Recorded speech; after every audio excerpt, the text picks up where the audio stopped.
We here at Off the Rails with Tom and Mark are proud to present an interview with Jason Zink, director of the Best in Show winning of the Twisted Dreams Film Festival movie Straight Edge Kegger. Yeah, and it was awesome. Make sure if you ever do a movie review on somebody that if you don't give them a perfect score, try not to meet them. We reviewed them on Movies with Mark, and I did not give him a perfect score, so I heard about it. 4 out of 5, so that was... Set him That's off. a blood feud right there. Set him off, and he let me hear about it. He reviewed my review. Jason was a cool guy, and I'm so glad he won. As everybody knows, I love the movie. And yeah. Enjoy. Tell me what to do, and I will do it. Very eager to please, aren't you?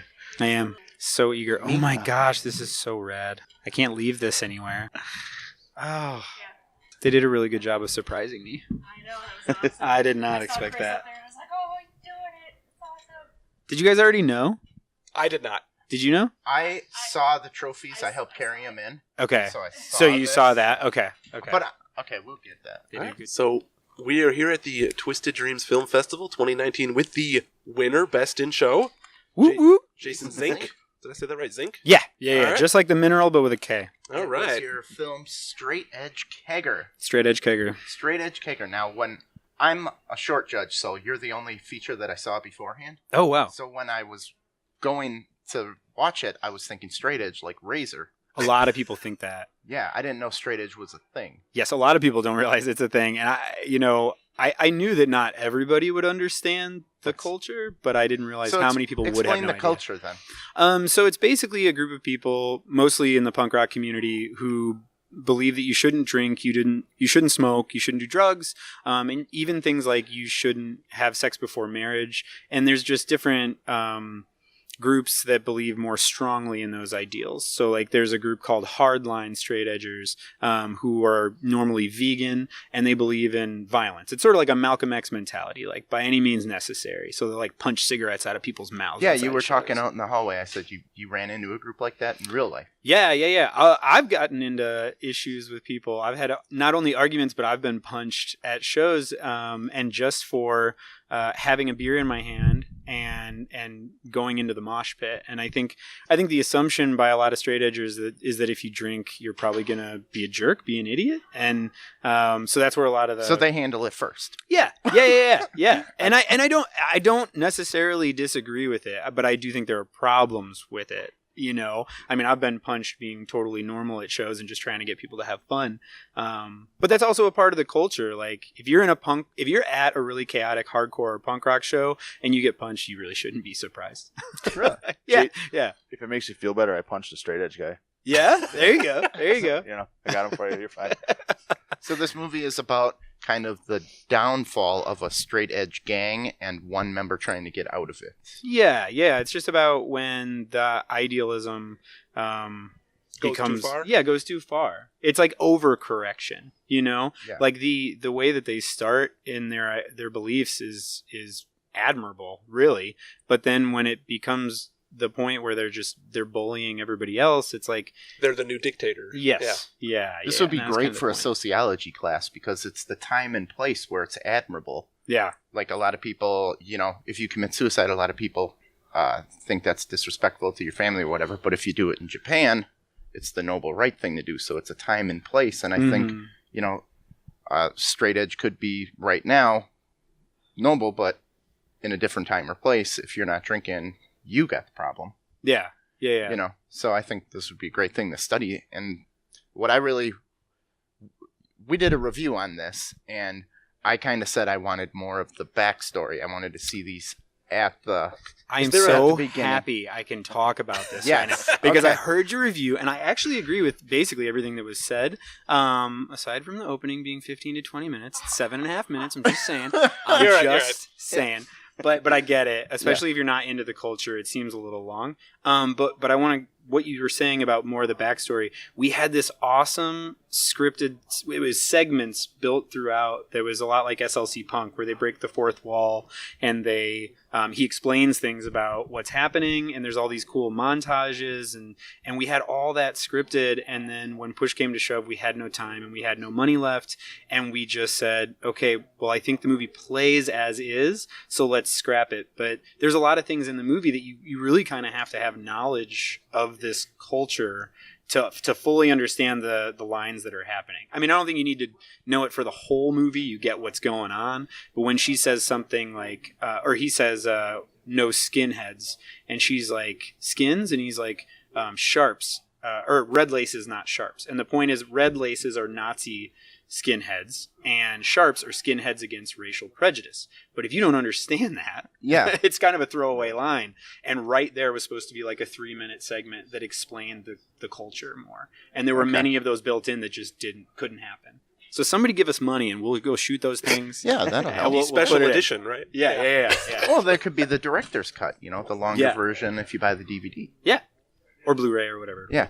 What I thought you guys did an awesome job is on the throat slicing.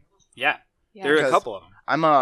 I'm a medical student, so I nitpick deaths in certain ways. And I thought, that's right, they hit the veins, it leaked out like it should, it didn't spurt obnoxiously. They did Yeah. a great job slicing throats. I love it. That's awesome. I will have to tell my effects guy that. Yeah. I will say it's funny because I love making horror movies and I love violence on screen, but man, I could not go into the field that you're going into. Oh, don't worry. I could Podcasting? not. Oh, well, yeah, but I couldn't handle anything medical. I did medical school. Oh, okay. I'm now a podcaster. Okay, fair enough. My mom is so proud. Hey, how's that doctor's son of yours? Oh, yeah, he's podcasting at Twisted Dreams Horror Festival. She's actually said that on the show.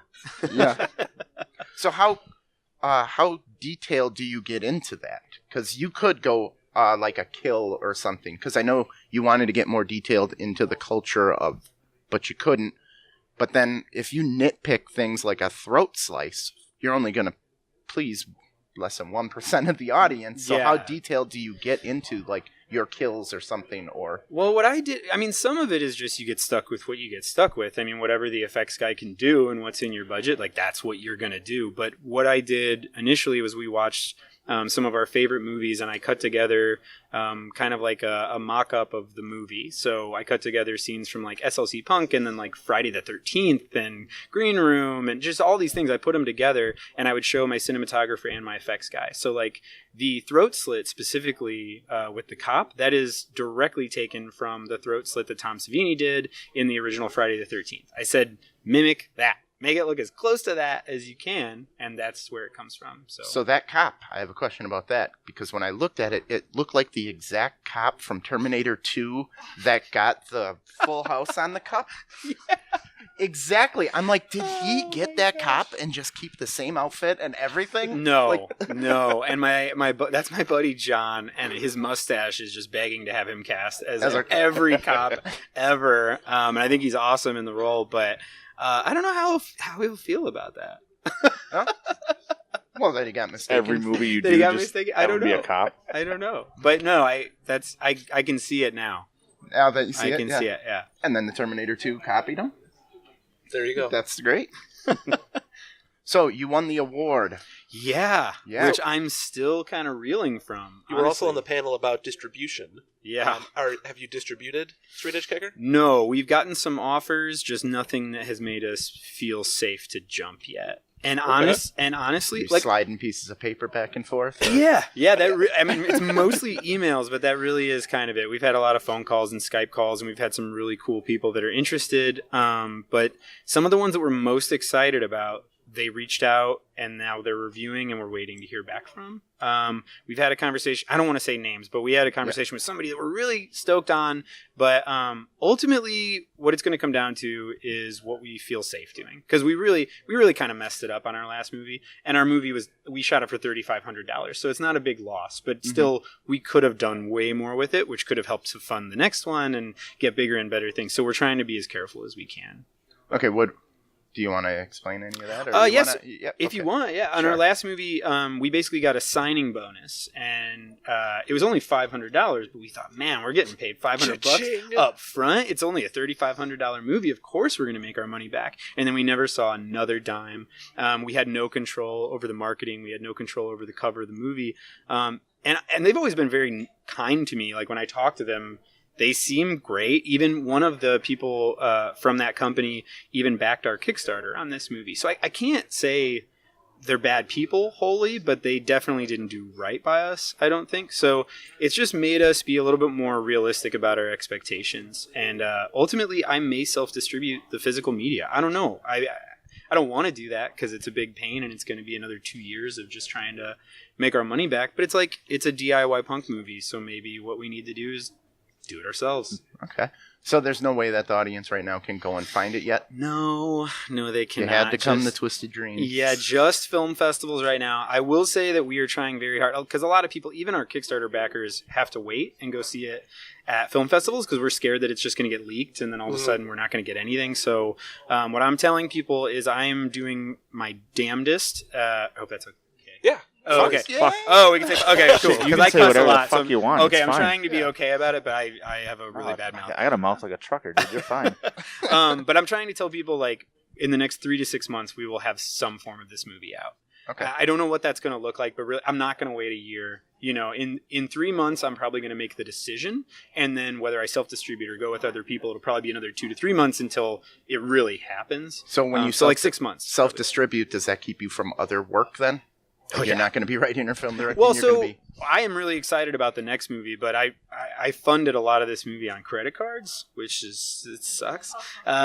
So what happens to this movie kind of dictates what happens to the next movie, because I might have to take 5 years off and just pay down debt. I sure as hell hope not, but that really might be what Can't happens. you just do the Michael Scott, I declare bankruptcy.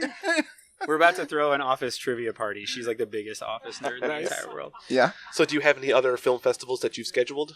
Yeah. Straight Edge Kegger for? We just announced that we got selected by Crimson Screen in South Carolina. I'm super stoked on that. And then April 27th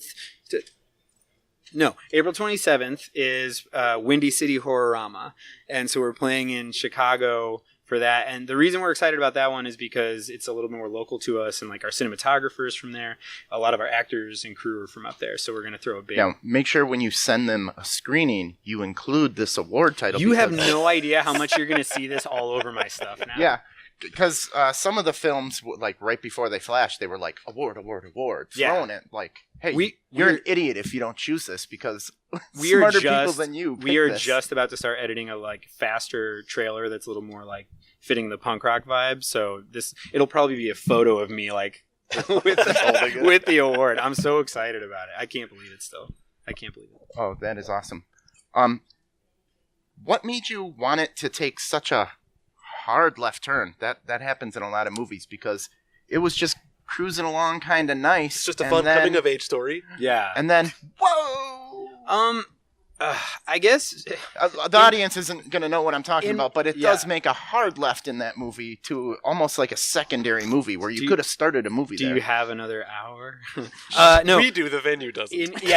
In short, I could From Dusk Till Dawn. Yes. Mhm. That really was a thing for me because I watched that movie with my dad on like Sci-Fi back when they played good movies all the time, and we didn't know it was a spoiler alert, but we didn't know it was a vampire movie, and all of a sudden, boom, it happened, and it totally blew my mind. And I know with this, it's like we don't have their budget. The movie couldn't get widely released without letting people know. Like, you know, with this movie, people are kind of knowing just from the title and the cover and the trailer, they know it's going to be a horror movie and it's going to take that turn. But we still thought it would be interesting to kind of throw people off. And we had a pretty big festival that we didn't get into, but the judge got to us and he said, "Hey man, I want you to know you didn't get in, but I really, really liked your movie. And the reason I loved it so much was because I forgot I was watching a horror movie until it turned Until horror." it turned into a And horror movie. that was kind of the logic, I guess. I do like the slasher vibe that it had Yeah, in the movie. yeah, That's what I grew up on, so I like that shit. yeah.